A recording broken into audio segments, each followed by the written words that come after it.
حضرت عیسیٰ روح اللہ علیہ نبی علیہ السلام کی بارگاہ اقدس میں ایک شخص آیا، اس نے سوال کیا، اس نے کہا حضور کون سے رنگ اور کون سی نسل کے لوگ اعلیٰ ہوتے ہیں؟ یہ بھی آج بڑا سوال ہے، اور زمانے میں ہم نے دیکھا ہے کہ لوگ اپنے خاندانوں پہ ناز کرتے ہیں، اپنے نسب پہ فخر ہے لوگوں کو، اور اسی فخر میں مباحات میں لوگ مارے جاتے ہیں۔ اس نے کہا حضور کون سے رنگ اور کون سے نسل کے لوگ اعلیٰ ہوتے ہیں؟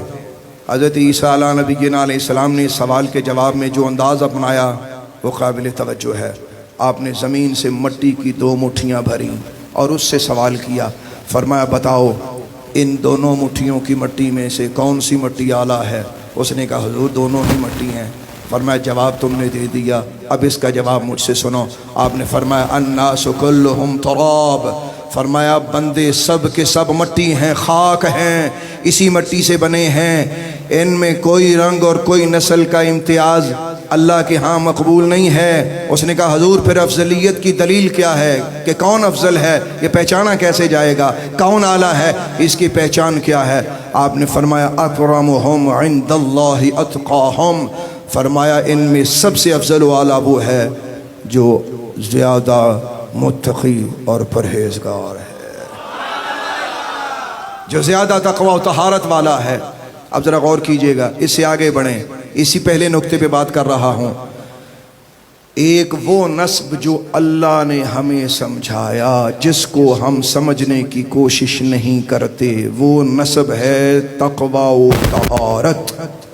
اللہ نے جو نسب متعارف کروایا وہ کیا ہے؟ خدا نے بندیاں دے خانداناں نو ترجیح نہیں دیتی۔ اللہ نے کس چیز کو ترجیح دی ہے وہ آپ نے سن لیا، ذرا اس سے آگے سنیے گا۔ ہم نے کس چیز کو متعارف کروایا؟ ہم نے اپنے خاندان کو۔ مثلا ہمیں کو پوچھتا، ہم کہتے ہیں جی فلاں صاحب ہوں میں، میرا فلاں برادری سے تعلق ہے، تو لوگ اپنی برادریوں کا وزن ڈالتے ہیں، ہم فلاں برادری سے ہیں فلاں۔ اس کا نقصان سنیے گا، حدیث طیبہ میں آتا ہے سرکار دو عالم نور مجسم خاتم النبیین صلی اللہ تعالی علیہ وآلہ وسلم نے کیا ارشاد فرمایا؟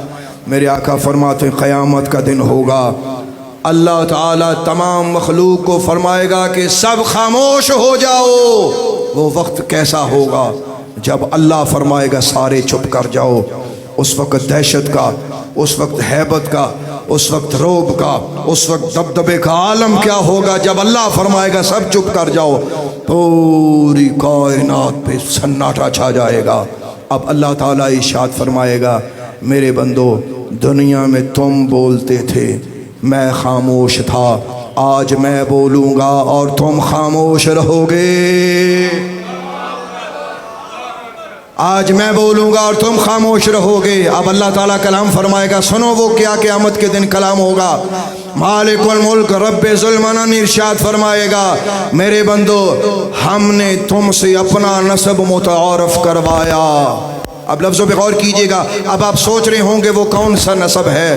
وہ تقوی و طہارت ہے، وہ نیکی اور پرہیزگاری ہے، وہ اچھائی کا حکم ہے، برائی سے منع کرنا ہے، یعنی کہ تقوی و طہارت۔ اللہ تعالیٰ فرمائے گا میرے بندو میں نے دنیا میں تم سے اپنا نسب متعارف کروایا، لیکن تم نے کیا کیا؟ تم نے اپنے اپنے خاندانوں کا تعارف کروایا، تم نے میرے نسب کا تعارف نہ کروایا۔ تو پھر سن لو، آج تمہارے نسبوں کو میں کاٹ رہا ہوں، آج صرف میرے نسب کی عزت اور رفعت بلند ہوگی۔ اور دیکھو دیکھو وہ پرہیزگار کون کون سا مقام پا گئے۔ دنیا والو، زمانے والو سنو، اور اللہ تبارک و تعالیٰ کے اس ارشاد کا مفہوم سمجھو، اس روب و دبدبے کو سمجھو کہ جب اللہ تعالیٰ فرمائے گا میرے بندو آج تمہارے نسب ختم ہو گئے اور میرا نسب باقی رہ گیا۔ اور وہ نسب الہی کیا ہے؟ وہ ہے تقوی و طہارت۔ اسی لیے قرآن فرماتا ہے ان اکرمکم عند اللہ اتقاکم، فرمایا تم میں سے عند اللہ مقبول شخص وہ ہے، اللہ کی بارگاہ میں باعزت وہ ہے جو زیادہ تقوی و طہارت والا ہے۔ حضرت سلمان فارسی کا ایک جملہ صحابی رسول کا، یہ جملہ سنو اور کمال جملہ ہے۔ کسی نے حضرت سلمان فارسی سے پوچھا کہ آپ کا نسب کیا ہے، آپ کون ہیں؟ تو آپ نے ارشاد فرمایا کہ میں اسلام کا بیٹا ہوں۔ اس نے کہا سلمان فارسی کیا کہہ رہے ہو، یہ اسلام کا بیٹا کون ہو سکتا ہے؟